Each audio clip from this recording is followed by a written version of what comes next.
Echo of the Mountain. Chapter 1. The Ascent. Julian Becker arrived in Grindelwald just before sunrise. The small village was quiet, with snow still resting on rooftops and smoke rising from chimneys. The air was cold and sharp, and the mountains stood tall in the distance, their peaks glowing faintly in the early light. Julian had been here before, but this time felt different. He had come to climb a peak that few people talked about and even fewer had tried to reach. It was not marked clearly on maps, and it had no official name. Locals called it the Silent Ridge, and they spoke of strange things, voices in the wind, shadows in the rock, and climbers who never returned. Julian had heard these stories, but he didn't believe them. He was a man of skill and focus. He trusted his experience, not old tales. He was 37, strong and quiet, with years of climbing behind him. He had crossed glaciers, scaled cliffs, and survived storms. He had learned to read the mountain like a book, watching the sky, feeling the snow, listening to the silence. He carried only what he needed: ropes, tools, food, and a small notebook where he wrote down thoughts and routes. He preferred to climb alone. Not because he disliked people, but because he felt clearer without distraction. The mountain, to him, was a place of truth. It didn't lie. It didn't pretend. It simply stood, waiting. Julian began his ascent early, moving through the lower forest with steady steps.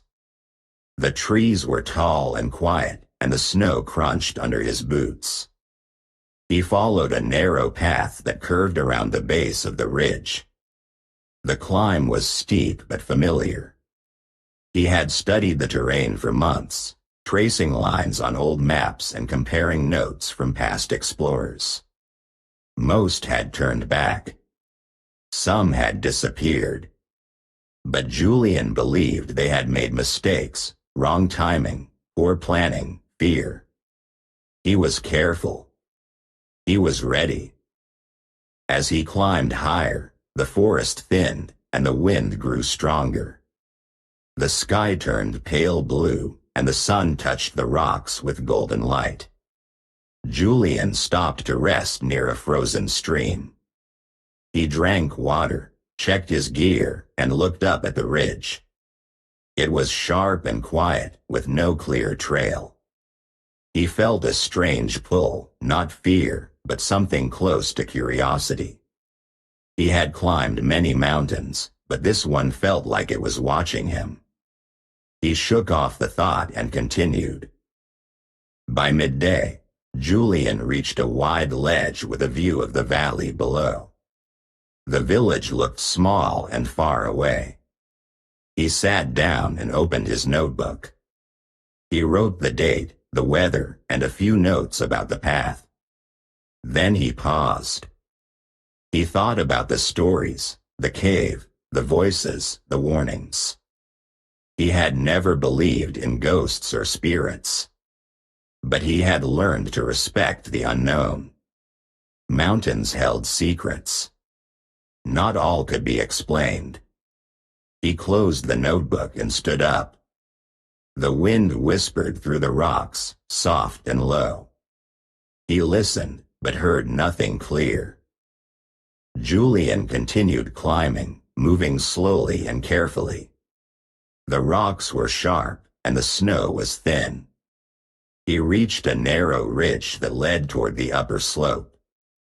The air was colder now, and the light began to fade. He found a small flat area and decided to set up camp. He built a shelter with his gear, boiled water, and ate a simple meal. As night came, the stars appeared above the peaks, bright and silent. Julian lay in his sleeping bag, looking at the sky. He felt calm, but alert. He knew the mountain was not finished with him. He was close now. Tomorrow, he would reach the upper ridge. And maybe he would find the cave. He didn't expect voices. But he was ready for whatever came. The mountain stood quiet in the dark, holding its breath. Julian closed his eyes, listening to the wind. It moved through the rocks like a whisper, soft and slow. He slept lightly, with one hand on his notebook and the other near his rope. The ascent had begun. And the mountain, silent for years, was waiting. Chapter 2. The Crack. On the third day of his climb, Julian Becker woke to a sky covered in thick fog. The air was heavy and cold, and the mountain looked different. The sharp edges of the rocks were hidden, and the path ahead seemed to vanish into the mist. Julian packed his gear slowly, checking each item with care. He had learned to respect weather changes. Fog could be dangerous. It could hide cliffs, confuse direction, and make even simple steps uncertain. But Julian was calm. He had climbed in worse conditions. He trusted his instincts and moved forward. As he climbed higher, the wind picked up. It pushed against him, making each step harder. The snow was thin, and the rocks were slippery. Julian moved slowly, using his ice axe to test the ground. He followed a narrow ridge, hoping to reach a safer spot before the storm arrived. Then, just as he turned a corner, he saw something strange. In the side of the mountain, between two large boulders, there was a crack. It was narrow, but deep. The opening looked like a wound in the rock, dark and silent. Julian stopped and stared. He had not seen it on any map. It was not marked in his notes. But it was real. He stepped closer and looked inside. The crack was just wide enough for a person to enter. The walls were smooth, and the air inside was still. Julian felt a strange pull, like the mountain was inviting him in. He didn't believe in signs, but he knew how to read space. This place was not natural. It had shape, direction, and silence. He decided to enter, hoping to find shelter from the wind. He turned on his headlamp and stepped into the darkness. Inside, the air was colder. The light from his lamp touched the walls, showing old marks and scratches. The ground was uneven, and the silence was deep. Julian walked slowly, counting his steps. After a few meters, he stopped. He had heard something. A sound. A voice. It was faint, like a whisper, but clear. It called his name. Julian froze. He listened again. The voice came once more. It was soft, but it knew him. It was not a random sound. It was not the wind. It was something else. Julian felt his heart beat faster. He looked around, but saw no one. He thought maybe it was an echo, a trick of the cave. But the voice came again. This time, it sounded closer. It was calm, not angry, not afraid. It spoke like someone who had been waiting. Julian stepped back, unsure. He had faced storms, cliffs, and ice. But this was different. This was not a physical danger. It was something deeper. Something that touched memory. He moved forward, following the sound. The cave opened slightly, revealing a small chamber. The walls were covered in old carvings, names, dates, symbols. Some were clear, others faded. Julian touched one name, It was familiar. He had read it in a report years ago. A climber who had disappeared on this mountain. No body was found. No trace. Just silence. Julian looked around. The voice had stopped. The cave was quiet again. But the feeling remained. He was not alone. He sat down and opened his notebook. He tried to write what he had heard, but the words felt strange. They didn't stay on the page. The ink faded quickly, like the cave didn't want to be recorded. Julian closed the book and listened. The silence was deep, but not empty. It was full of something: memory, warning, presence. He didn't understand it yet, but he felt it. The crack in the mountain was not just a shelter. It was a door. And something behind it was watching. Julian stayed in the cave until the wind outside calmed. He didn't sleep. He didn't speak. He just listened. The voice didn't return, but its echo stayed in his mind. He knew this climb was no longer just about reaching the summit. Something had changed. The mountain had opened a new path. And Julian, without knowing why, had stepped into it. Chapter 3. The Warning. Julian Becker stood in the cave, surrounded by silence that felt too heavy to be natural. The air was cold and still, but something inside the space was moving, something he could not see. The voice he had heard earlier returned, but now it was joined by others. They came from different directions, soft and broken, like wind passing through cracks. Some voices spoke in languages Julian did not understand. Others used words he knew, but in tones that made his skin crawl. One voice cried. Another begged. A third warned him to turn back. Julian listened, frozen in place. He had never felt fear like this before. It was not fear of falling or freezing. It was fear of knowing something was wrong and not being able to explain it. He moved deeper into the cave, slowly and carefully. His headlamp lit the walls, showing strange marks carved into the stone. There were names, dates, and symbols. Some were fresh, others faded with time. One name caught his eye. It belonged to a climber who had disappeared years ago. Julian had read about him in an old report. No body was found. No gear was recovered. Just silence. Now his name was here, scratched into the wall with shaky hands. Julian touched the letters and felt a chill run through his fingers. These marks were not just memories. They were warnings. The voices continued. They did not shout. They whispered.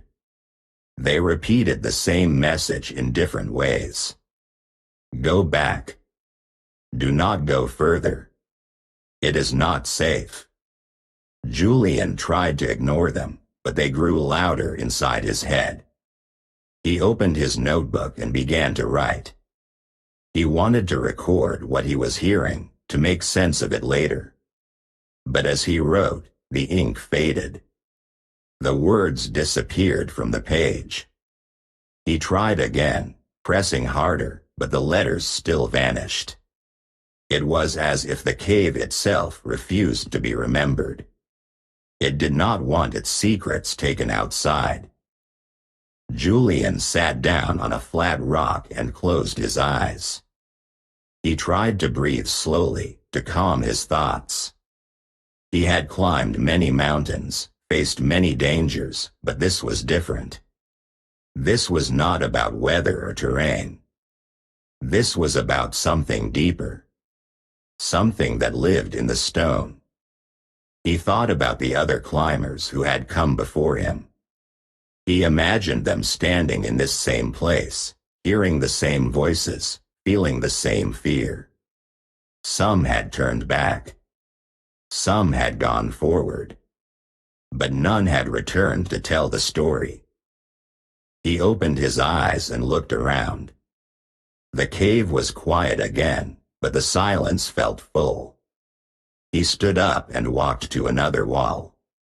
There he saw a symbol he did not recognize. It looked like a spiral, carved deep into the rock. Around it were smaller marks, like fingerprints or scratches. Julian reached out to touch it, but stopped. He felt that doing so would cross a line. This was not just a cave. It was a place of memory. A place where time did not move in a straight line. A place where choices left shadows. Julian stepped back and looked at the path ahead. The cave continued into darkness. He did not know what he would find. But he knew now that this climb was no longer about reaching the summit. It was about understanding something hidden. Something that had called to him. He packed his notebook, even though it held no words. He adjusted his gear and took one last look at the wall of names. Then he moved forward, deeper into the cave, carrying the warning not on paper but in his mind. The mountain had spoken. And Julian had listened. Chapter 4. The Choice. Julian Becker stood in the heart of the cave, where the narrow passage split into two directions. One path led upward, toward the summit he had planned to reach. The other path led downward, into deeper darkness. The air was still, and the strange voices that had filled the cave earlier had gone silent. It felt as if the mountain itself was waiting for him to decide. Julian looked at both paths. The one leading up was steep but familiar. It was the kind of climb he had done many times before. The other path was unknown. It was not marked on any map, and it did not follow the rules of the mountain he knew. He stood quietly, thinking. His body was tired, but strong. His mind was alert, but full of questions. He had come here to reach the summit, to complete a climb that few had attempted. But now, the summit felt different. It was no longer just a goal. It felt like a test. Julian had always believed in pushing forward, in reaching the top. But something inside him told him that this time, the real challenge was not above him, it was below. The cave had shown him things he could not explain. Voices, warnings, names carved into stone. He had felt fear, but also curiosity. He wanted to understand what had happened here. He wanted to know why the mountain spoke. Julian took a deep breath and looked at the path leading down. It was narrow and dark, with no sign of light. He knew it could be dangerous. He knew it could lead to places he was not prepared for.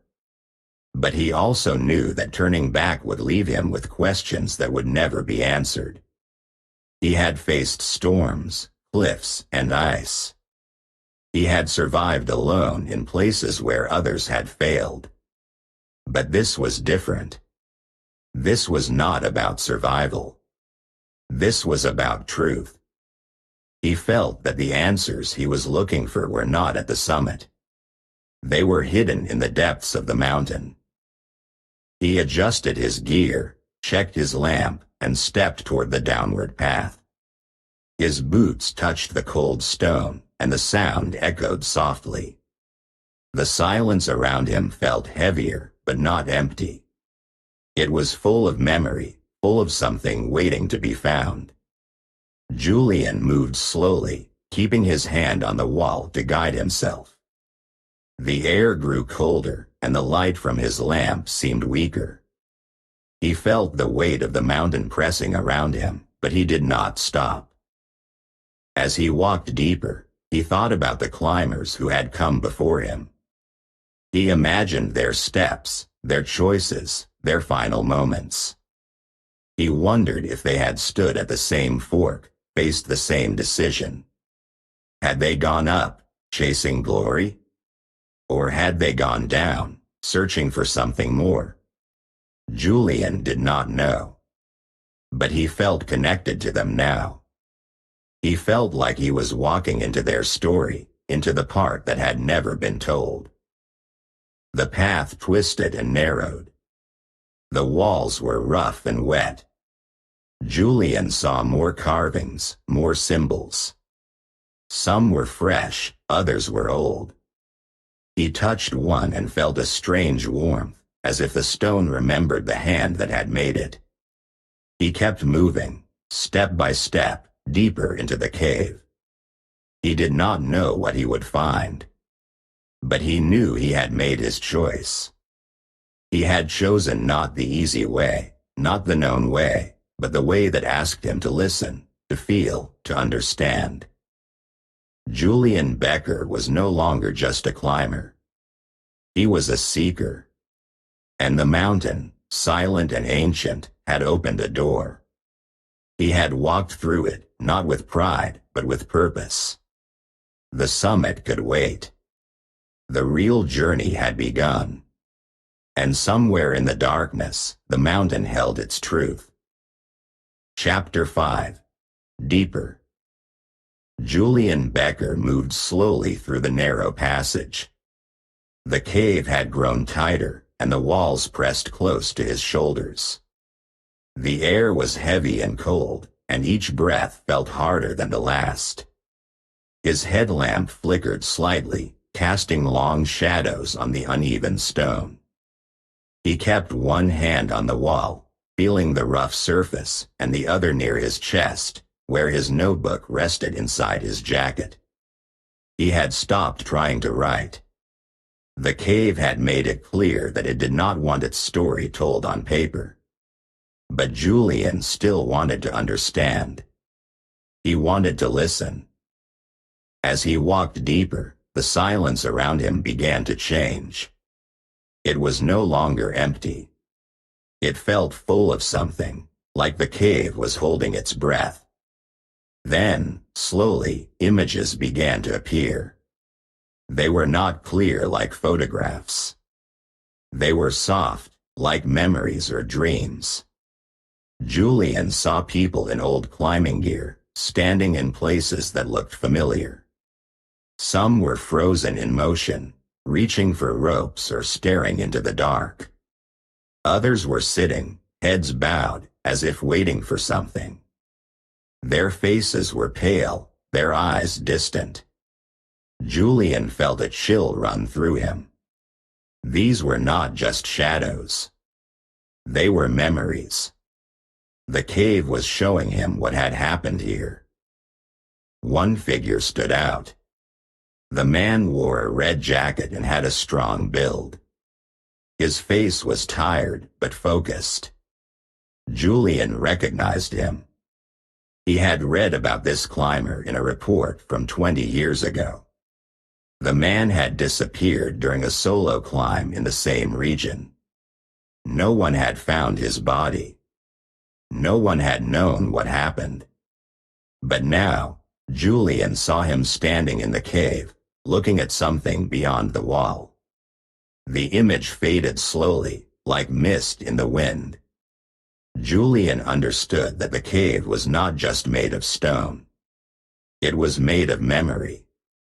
It held the stories of those who had entered and never returned. Julian continued walking, feeling the weight of the mountain around him.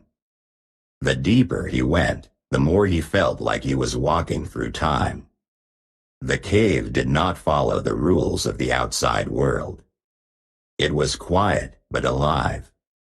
It did not speak with words.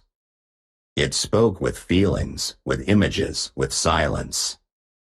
Julian saw more carvings on the walls, symbols, names, dates. Some were scratched in panic, others with care. He touched one name and felt a strange warmth.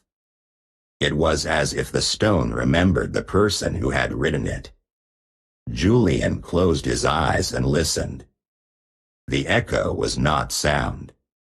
It was memory. It was a warning. He thought about the voices he had heard earlier.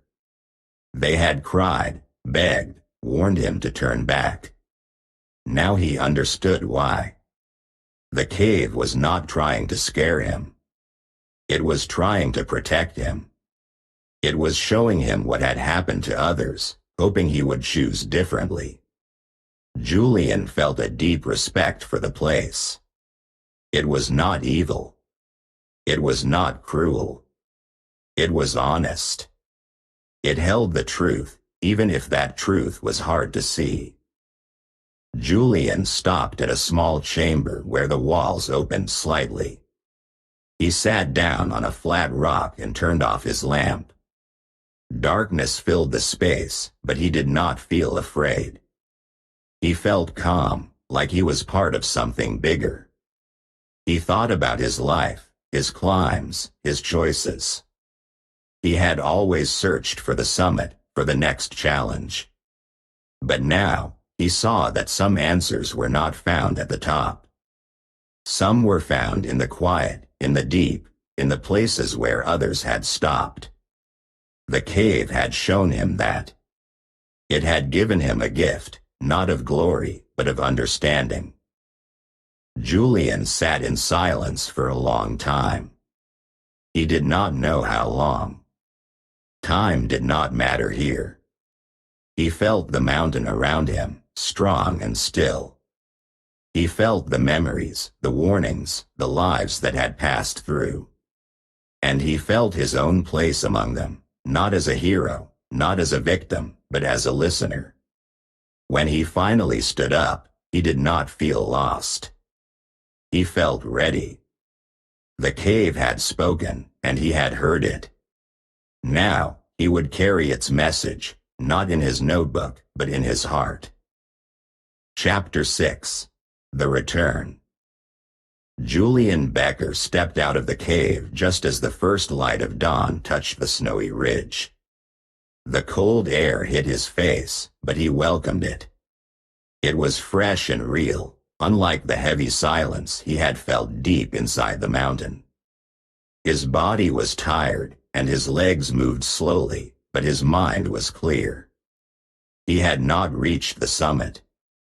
He had not stood on top of the world as he once planned. But something inside him had changed. He had gone deeper than ever before, not just into the mountain, but into himself. The path back down was quiet. The fog had lifted, and the sky was pale blue.